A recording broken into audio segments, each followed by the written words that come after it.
سے قبل 1000 BC میں یہ تعمیر ہوا ہے ہیکل جس کو کہتے تھے وہ، اور وہ آج کل جیسے ٹیمپل کہتے ہیں، ٹیمپل آف سولومن، یعنی ہیکل سلیمانی یا معبد سلیمانی، ہم اسے مسجد اقصی کہیں گے، دور کی مسجد۔ اس کے بعد وہ یہ ہے کہ تقریباً 600 قبل مسیح میں 587 ایگزیکٹلی اس میں اس کو گرا دیا گیا نیبوکڈنیزر نے۔ پھر یہ کہ تقریباً 200 برس کے بعد دوبارہ بنائی گئی اسی جگہ پر، پھر اسے 70 عیسوی میں پھر گرا دیا گیا، وہ آج تک گری پڑی ہے۔ تو جب حضور صلی اللہ علیہ وسلم کو معراج ہوا ہے تو وہاں کوئی عمارت نہیں تھی، البتہ یہ کہ معلوم ہوتا ہے کہ ایک گرجا وہاں پر بنا دیا گیا تھا، اس لیے کہ یہ جب ہیڈریان نے اس کو آباد کیا دوبارہ سن 70 میں تو تباہ و برباد کر دیا تھا ٹائٹس رومی نے سن 70 عیسوی میں، حضرت عیسیٰ علیہ السلام کے رفع سماوی کے 40 برس کے بعد، تو اس نے گرا دیا اور پورا شہر ویران کر دیا۔ لیکن پھر 60-70 برس کے بعد وہ ایمپرر تھا ہیڈریان رومن ایمپرر، اس نے دوبارہ آباد کیا، اور دوبارہ آباد کیا تو اس کا نام ایلیا رکھا، اب یروشلم نہیں رہا۔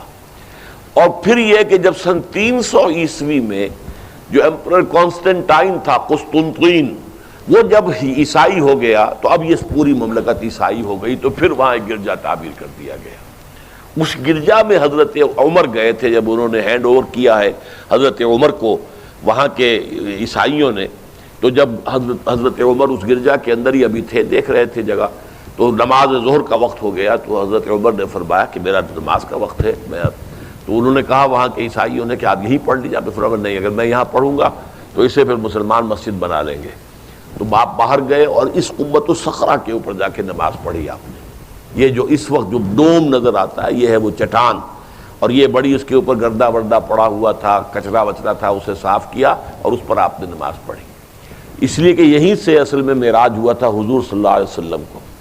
تو اب اس کے بعد جو ہے عبد الملک ابن مروان نے وہاں پر وہ قبہ بنا دیا ہے جو قبۃ الصخرہ کہلاتا ہے۔ البتہ اسی احاطے کے جنوب کی طرف ایک مسجد بھی ہے، بڑی مسجد ہے، وہ مسجد اقصی کہلاتی ہے، وہ اب مسجد ہے۔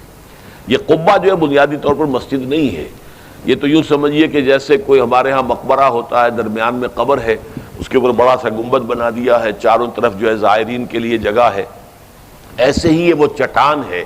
کہتے ہیں یہ چٹان جنت سے آئی تھی، جیسے کہ حجر اسود جو ہے جس کے بارے میں روایت ہے کہ جنت سے آیا ہوا ہے پتھر، اس طرح یہ چٹان بھی جنت کی ہے۔ بہرحال یہ بہت بڑی ایک چٹان تھی، بڑا پہاڑ کی مانند تھا یہ، جس کے اوپر کے پھر ہیکل بنایا تھا حضرت سلیمان نے۔ اب ہوتے ہوتے وہ چھوٹا رہ گیا ہے، جیسے کہ اب کوہ صفا کوہ مروہ اب کیا رہ گئے، کچھ بھی نہیں ہے، ان کا نشان ہے صرف کہ ہاں یہاں کبھی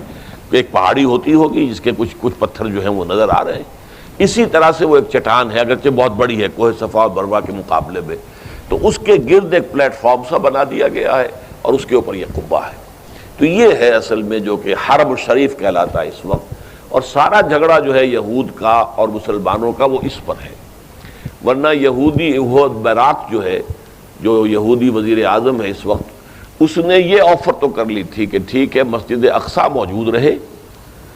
اور اس کے اوپر جو ہے کنٹرول بھی فلسطینی مسلمانوں کا رہے،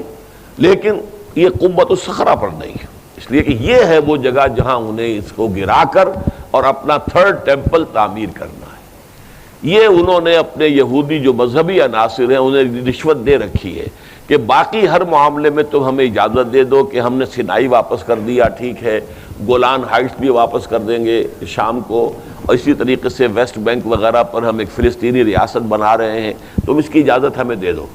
لیکن ہم یہ جہاں تک یروشلم کے بارے میں ان کا کہنا تھا کہ یہ ہمارا جوائنٹ ایک ہی متحدہ دارالخلافہ رہے گا، عربوں کا کوئی تعلق اس سے نہیں ہوگا، یہ پورا کا پورا ہمارے پاس رہے گا، اور پھر یہ کہ یہاں پر ہم وہ بنائیں گے اپنا ہیکل۔ اب جب وہ دباؤ پڑا ہے ان پر بہت، تو اس حد تک تو آمادہ ہو گئے ہیں کہ یروشلم کا مشرقی حصہ جو ہے اس کا کنٹرول مسلمانوں کے پاس ہو، اور اسے وہ القدس کا نام دے کر اور وہاں اپنی ریاست فلسطین کی ریاست کا جو ہے دارالخلافہ بنا لیں۔ ویسٹ یروشلم ہمارا رہے گا، یروشلیم ہم اسے کہیں گے، اور وہ ہمارا دارالخلافہ ہوگا اسرائیل کا۔ البتہ یہ ہے کہ یہ قبۃ الصخرہ کے اوپر کنٹرول عربوں کا یا مسلمانوں کا نہیں ہوگا، وہ اس کو اس لیے فارغ رکھنا چاہتے ہیں کہ اس کو گرا کر اس کی جگہ پر انہیں اپنا ٹیمپل بنانا ہے۔